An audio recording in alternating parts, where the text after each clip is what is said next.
Hi everybody, I am Brian Mullins the Fox. Welcome to the History of the Numbers by the Year format and era, 2022 to 2023. In this documentary, we're going to go over all the series one by one, go over all the hits of each, and summarize all of them individually and succinctly. First, let's start with the roast game Numbers by the Year, or the one that started it all. Throughout this era, I have counted decades wrong, and you should see why. This is the same series that became the origin of the 13,383 number when it came to how many children were spared in 2017 after the roast game era ended. The same series that introduced us to leap year fluctuations when it came to the roast game death toll, using the same percentages when it comes to centerpiece meat waste, 37.2% for turkey and 59.1% for pork, and did this while rattling off old referenced numbers like the caloric amount for each serving of said butt meat, or 331 calories, and gave us the first glimpse of what it looks like to analyze it all in a graphically statistical way. This took me from June 12th to June 15th, 2022. Next, let's go over Thanksgiving dinner numbers by the year 1986 to 2021. Technically, before I went into 1986, I went as far back statistically as 1960, last year of the 50s. Firstly, I went over prices of each individual Thanksgiving dinner item from 1960 to 2021, albeit letting the text-to-speech bots do all the rattling off for me because it's convenient, especially at a time when I was going from place to place after moving out of that apartment in Ohio. Although text-to-speech bot Justin didn't read the numbers all that well, and Matthew read the prices wrong, but that didn't matter to me. And it still doesn't matter to me now, cause at least you know what the prices are anyway. This series took me a week and a day to complete. From August 31st to September 8th, 2022, I continued with rattling off turkey and ham consumption/waste statistics year by year from 1960 up to 2021, and when I was finished with all that, I went off the first ever passionate rant about statistics in any Numbers by the Year series, which became the same one I used for the Easter roast game Numbers by the Year, which I'll go over in a little bit. I finished this series off with a final message and the final montage as a way to end it all on a bright and cheery note, with Andy Williams' cover of the Canadian love ballad Walk Hand in Hand. And finally, the last one, for the first of what will have been 3 complete volumes of this format, the Easter Roast Game Numbers by the Year 2000 to 2018. Now, before I sum this one up, it's important to say that culture shock from one phenomenon can reverberate and cause other similar ones, like the one sudden decision for Christian families to also suddenly abandon Easter dinner traditions, just to abandon them anyway and hoped that nobody caught up with them or noticed. Not that the Easter roast game was caused by either the same thing that caused the roast game originally, or it began on a similar note. It might or might not have had something to do with Odyssey Network, which then later became the Hallmark Channel, but I digress. Throughout this whole series, I went over the waste statistics of the following meat choices. Number 1, ham. Number 2, turkey. And number 3, beef. I then highlighted in the description box of episode 4 of the series the following. Purchasing a product equals buying to obtain it, and consuming a product equals eating, drinking, or using it up. I will let a clip explain as to how and why this all ended in late 2018. Take it away, text-to-speech bot David. Hello everyone. I am text-to-speech bot David, filling in for Brian Mullins the Fox. This will be a quickie, and the answer to why and when the Easter roast game ceased to be a phenomenon in America. A lot of that has to do with a law called the Dog and Cat Meat Trade Prohibition Act of 2018, H.R. 6720. According to Wikipedia, the Dog and Cat Meat Trade Prohibition Act of 2018, H.R. 6720, also called the DCMPA, is a bipartisan bill outlawing the slaughter and trade of cats and dogs in the United States. It passed the House by voice vote on September 12, 2018. The Senate received it on September 17 and referred it to the Committee on Agriculture, Nutrition, and Forestry. It was passed by the Senate as part of the 2018 Farm Bill on December 11, 2018. The House passed the reconciled Farm Bill on December 12. On December 20, 2018, the President signed it into law. The law penalizes the commercial slaughter of cats and dogs with fines of up to $5,000. It prohibits shipping, sale and transportation of animals for the purpose of slaughter for human consumption, except for Native American tribes performing religious ceremonies. The bill was first introduced in March 2017 by Republican Representative Vern Buchanan and Democratic Representative Alcee Hastings.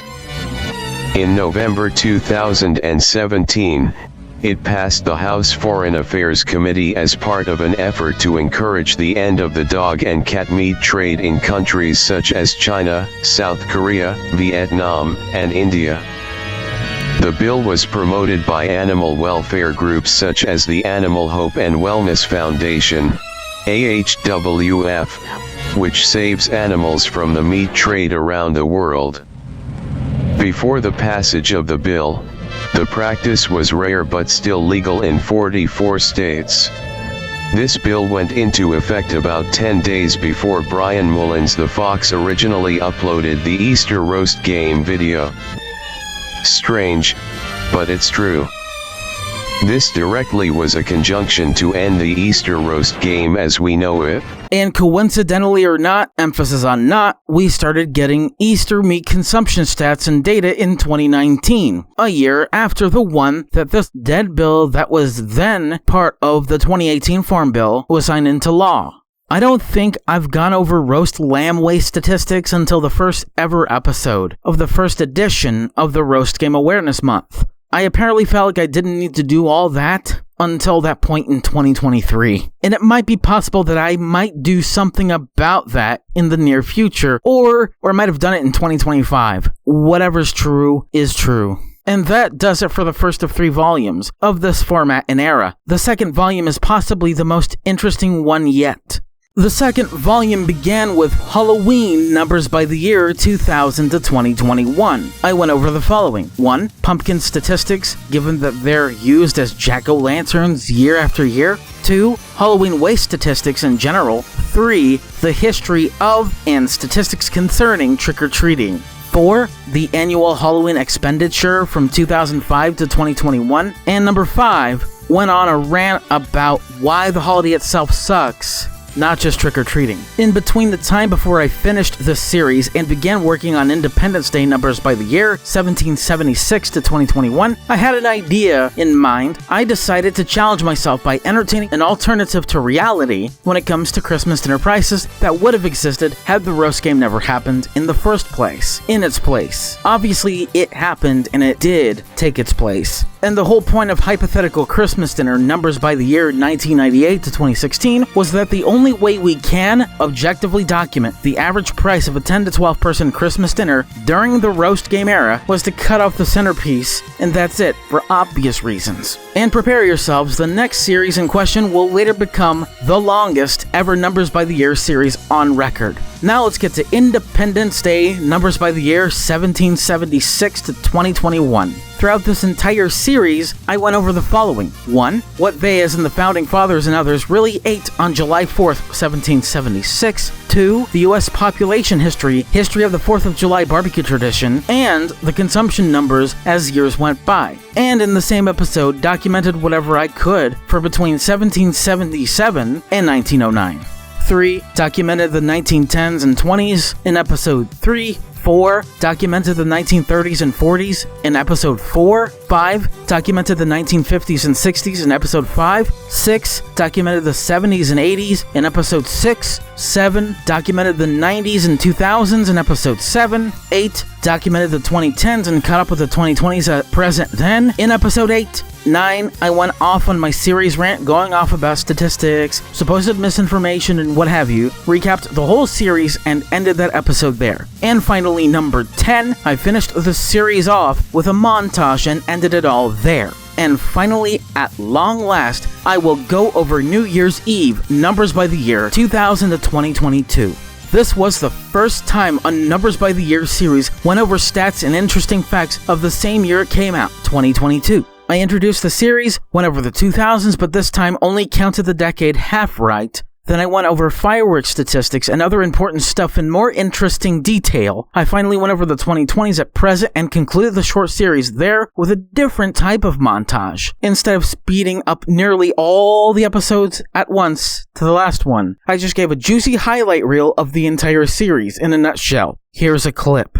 So let's recap. Number 1, at least 3,000 pounds of confetti is used in Times Square every single year. Number 2, tons of trash is cleaned up the streets of Times Square and other places they celebrate New Year's Eve all around the world. 3, we've learned the festivities that occur right before the ball drop every single year and each headlining artist from the years mentioned. Number 4, we've learned what happens after the ball has fully dropped every single year. Number 5, New Year's resolutions are completely pointless and useless because we abandoned them anyway for any reason. So now let's recap. Number 1, we've learned how much money is spent on fireworks overall for each year in the United States from 1999 to 2020.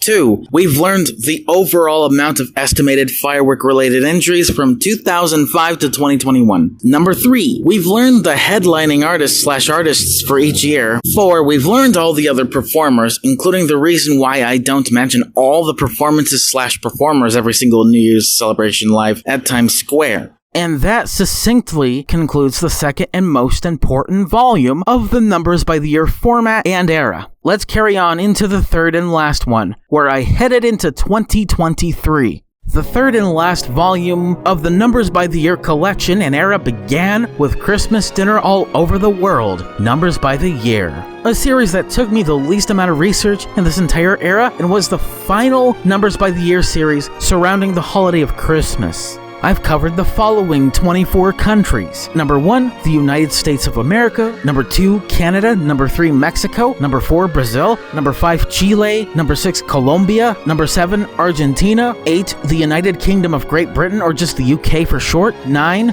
France. 10, Spain. 11, Italy. 12, Hungary. 13, Norway. 14, Sweden. 15, Denmark. 16, Germany. 17, Russia. 18, Poland. 19, the Netherlands. 20, Nigeria. 21, South Africa. 22, Kenya. 23, Japan. And finally 24, Australia. Fun fact, years later, during what is currently known as the Numbers by the Decade era, I've covered the land down under when it came to Christmas dinner statistics in 2024, when it came to ham, prawns and oysters, turkey, beef and lamb, and finally, roast chicken for the poor. Now let's get to St. Patrick's Day Numbers by the Year 2000 to 2022. All I've done in this series was tell you the truth about its history, went over some statistics and surveys, and ended it passively with a rant. Not much to cover here. Now let's get to the second to last Numbers by the Year series ever. Valentine's Day Numbers by the Year 2007 to 2022. Didn't even do all that much. All the statistics and analysis was basically done in one of the 3 episodes of the series anyway. The second one was the series rant, of course, and the third and final one was when I ended the series and finished it off with a collection of nearly all the montages I did for every other series during the Numbers by the Year era. And finally, let's get to the final one, covering a major federal holiday. Memorial Day, Numbers by the Year, 1971 to 2022. I went over the history of Memorial Day itself as a federal holiday in America, what separated Memorial Day from the rest of the other holidays when it came to food and drink consumption stats, what day of the week the holiday in question landed on for every single year, the total number of travelers each year from 2006 to 2022, and finally, the total number of Memorial Day accidents for each section of years for the sake of data availability. And I finished not just that series off with a montage, but finished off the entire era by combining them all at once. The first one premiered on my main channel on the 7th of April, 2023, and the second one premiered on the 10th of April, 2023, on my secondary channel, which I used to just call Brian Mullins the Fox 2. Over 7 hours of content and statistical analyses of all these federal holidays. And, well, if you've made it this far into this documentary, then count yourself lucky, because throughout all of this, I've had a hell of a time going through moving out of Ohio for good and moving into Missouri, which is poetic as fuck outside of all of this. Thank you all for watching this entire documentary. It's been a long time coming, but this is poetic to celebrate its 4th anniversary of existence. I have been your host, Brian Mullins the Fox, signing out. See you in the next short documentary, which will be the second to last one for 2026, on why the death of traditional Christmas dinner could benefit Thanksgiving dinner. And finally, after I'm done with that, I'll go over how we got to the great Christmas Day culture shock-induced fast of 2026. Goodbye to you all.